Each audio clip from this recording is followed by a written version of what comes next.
Tickets to the Fever Sky this Saturday are down to $8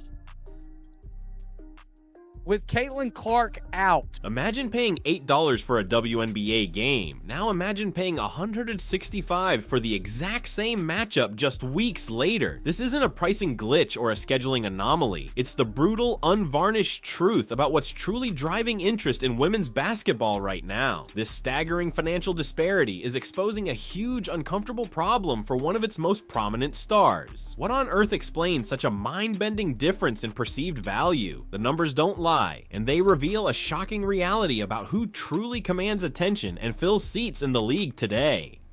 It's a big nationally televised game, and no Caitlin Clark for this game. To my knowledge, Angel Reese is playing in this game. Judging by the ticket prices, nobody's going to see her. There's no demand. Let's zero in on that startling anomaly. The June 7th game featuring the Chicago Sky and the Indiana Fever. In the rapidly evolving landscape of the WNBA, every single game carries weight. Every match contributes to playoff positioning and overall narrative. Yet for this specific encounter, the usual buzz, the vibrant energy, the palpable desire to witness greatness has simply vanished into thin air. Why? The reason is as simple as it is devastating for the league. Caitlin Clark, the undeniable sensation, the player who has single-handedly redefined interest in women's basketball, is sidelined with an injury. Her unavoidable absence has sent a chilling wave through the market, causing ticket prices to freefall by a staggering 71%. Indiana and Chicago are playing each other June 7th, which means that Clark will still be on the mend from injury and thus unable to compete. This has prompted ticket prices for that game to drop nearly 71%, which is proof just how much Clark means for the league's bottom line. Picture a vast arena designed to reverberate with the roar of thousands, instead enveloped in an almost deafening silence. Seats remain stubbornly empty, a testament to a game utterly stripped of its primary draw. This isn't just about a lower price. It's a profound reflection of who truly ignites the current WNBA machine, and what happens when that spark is unexpectedly extinguished. The sheer emptiness speaks volumes, a stark, almost brutal reminder of where the true financial and fan interest currently resides. The next Fever Sky game, after that on July 27th, which like the June 7th game is taking place at Chicago's United Center, which seats 23,500 as opposed to 10,387.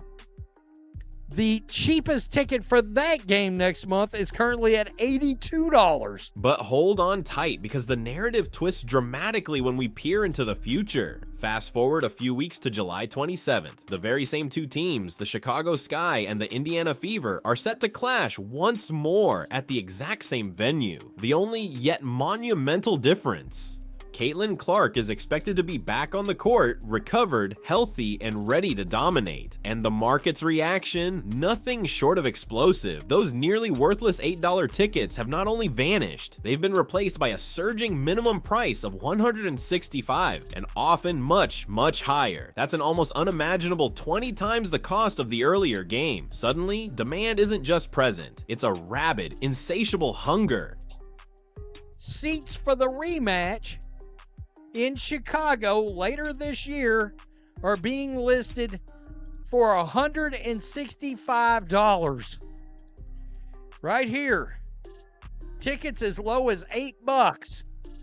Tickets as low as $165. Anticipation for her return is palpable, driving fans to snatch up tickets at premium prices, knowing they're about to witness something special. Crowds are now anticipated to pack the arena to capacity, creating an electric, almost carnival-like atmosphere, all because one player steps onto the hardwood. This isn't just about a price tag, it's a dazzling, undeniable signal, flashing the ultimate power of a single athlete to dictate interest, fill seats, and command the kind of astronomical attention most players can only dream of. It's a clear, irrefutable message about where the true financial and fan interest of the WNBA pulses. Saturday. And guys, ticket prices for this game, ooh-wee. I thought they were coming for her too, right? Question mark?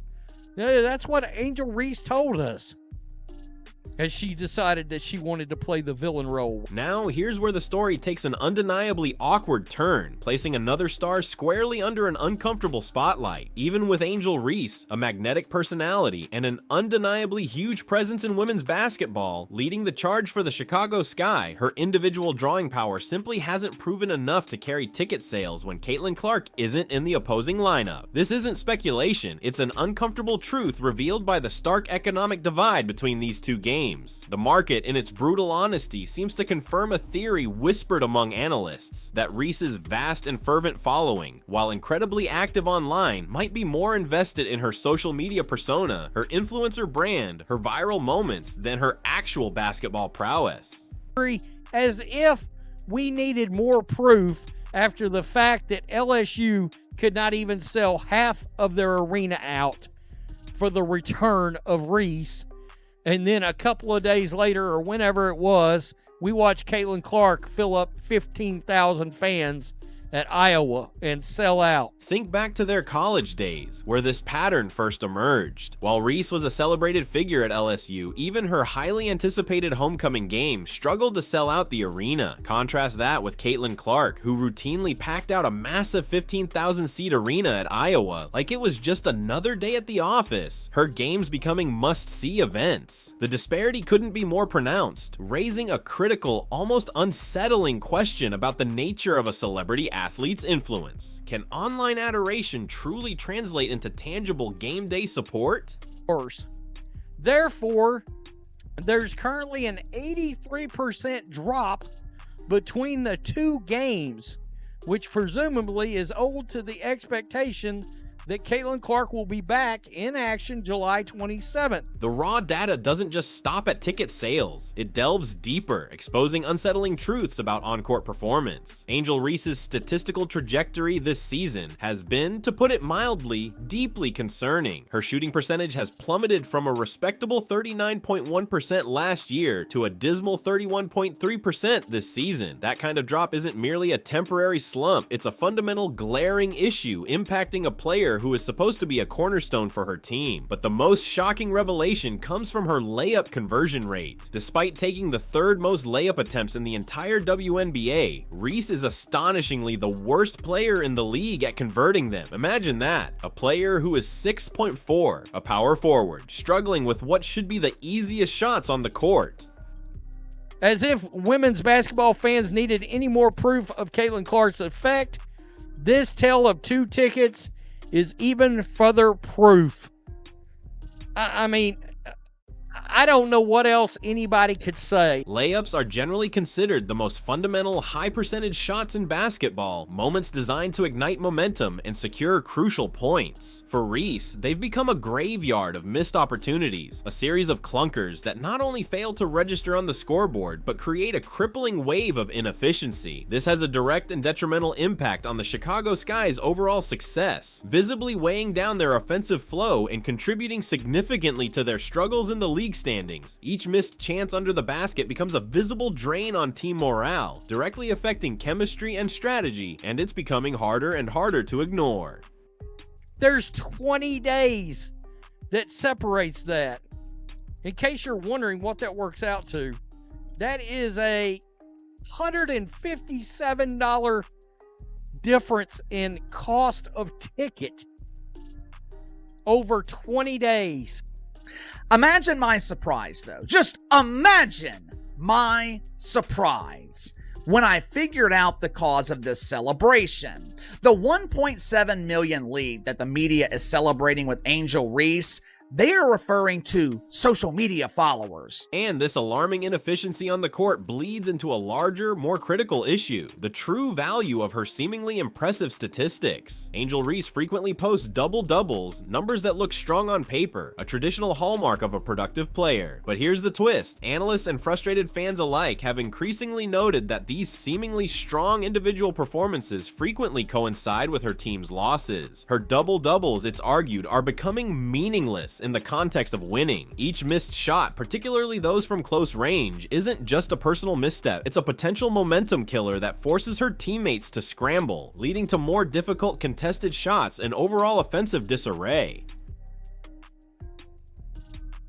a very benign Angel Reese this season. Let's be honest. There's been a lot more lowlights than there's been highlights this season. Angel Reese, she continued her long-standing tradition last night of not selling out home games. According to ESPN, 9,000 people were in attendance last night, which means this miniature arena was filled to about 90% capacity. This forces the rest of the team to try and recover points elsewhere, creating a chaotic and inefficient system. The frustration is so widespread that experts have even gone so far as to suggest a drastic solution. Reese should dramatically limit herself to just 6 or 7 shot attempts per game until she can refine her fundamental skills, particularly her inside game and mid-range jumpers. This isn't just about individual performance, it's about whether a player's statistical output truly translates into game-changing impact and ultimately, team victories. The stats in her case feel hollow when they don't propel her team forward. She is the worst shooting player in the league when it comes to layups, and she takes the third most in the WNBA. Think about that. She takes the third most layups, attempts that many, and is the worst shooter. 31% on layups.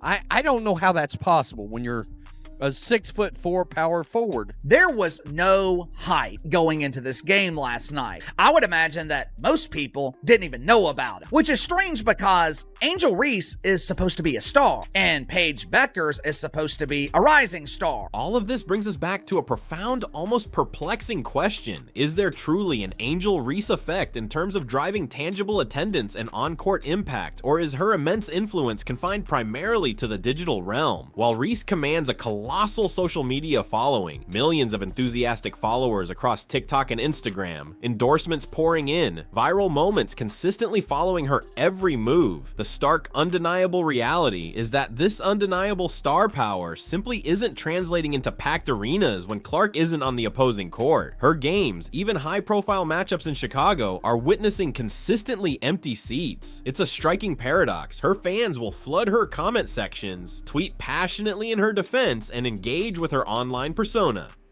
I mean, why? Because of inefficiency. You can't be snatching up me-bounds all the time, getting them me-bounds, and hitting shots off your own misses. Your team's not going to win that way. I mean, that's all there is to it.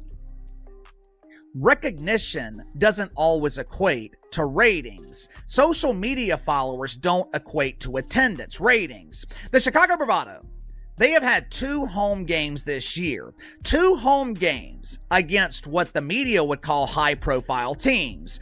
And neither game was a sellout. Matter of fact, both games had the exact same attendance number. But where are they when it's time to show up, purchase a ticket, and fill a professional sports stadium? It forces a difficult, almost uncomfortable conversation. Could Reese's massive online brand, the very thing that catapulted her into household name status, actually be working against her as an athlete? Is the constant swirl of attention around her fashion choices, her TikToks, or her latest social media posts inadvertently overshadowing her identity as a serious professional basketball player in the eyes of the hardcore basketball fans who actually buy tickets? The disconnect is impossible to ignore.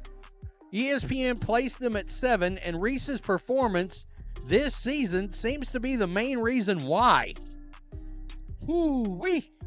Quote, "The Sky had one of the most productive 25 and under cores in the league last season between rookies Reese and Cardoso, but some inconsistency from Reese and Cardoso also confounded advanced matrix and the team's rough start in 2025. Last night, Paige Buckner, Angel Reese, they played against each other for the first time. Now, according to the media, these are 2 of the biggest stars in the dump, but for some reason, This high-profile matchup was not moved to the United Center, which I believe is the largest arena in the NBA. And so, we arrive at a critical juncture, posing urgent questions about Angel Reese's immediate future and the trajectory of her career. Can she possibly bridge this growing chasm between her undeniable off-court fame and her on-court impact? These questions hang heavy over her career like an unblinking spotlight, intensifying with each passing game. In a league that is rapidly expanding, desperate for marketable stars who can both entertain and consistently deliver, Reese stands at a crucial crossroads. Potential and personality, while powerful tools, can only take you so far. The WNBA and its ever-demanding fan base are increasingly focused on tangible results, consistent performance, and the kind of game-changing plays that don't just fill highlight reels, but more importantly, stadium seats and secure victories. And Angel Reese, on the other hand, has been underperforming.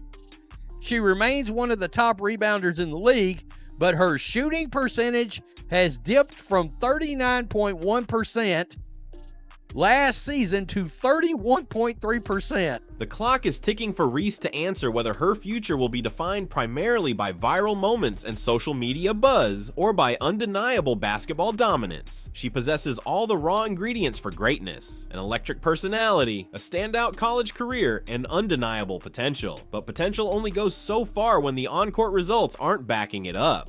Honest. There's nobody making videos out there, at least to my knowledge, and if they are, they're idiots, promoting the fact that Angel Reese just scored 10 points and had 11 rebounds on 29% shooting from the field while the team loses. The unvarnished truth laid bare by both the irrefutable evidence of ticket sales and the cold, hard data of performance statistics is now undeniable. In the WNBA, true star power isn't merely measured by social media followers, viral moments, or brand endorsements. It's fundamentally validated by a player's ability to command a crowd, to ignite a collective fervor, and to consistently deliver game-winning performances that justify the price of admission. Caitlin Clark has proven, beyond a shadow of a doubt, that she can pack an arena through sheer skill, magnetic playmaking, and undeniable game-changing impact. Angel Reese, with all her charisma, her massive online influence, and her undeniable personality, is facing a stark, almost existential challenge. She must prove that her worth on the hardwood can match the magnitude of her fame. That is a hell of a difference. $8 tickets for a Fever versus Chicago Sky game in Chicago.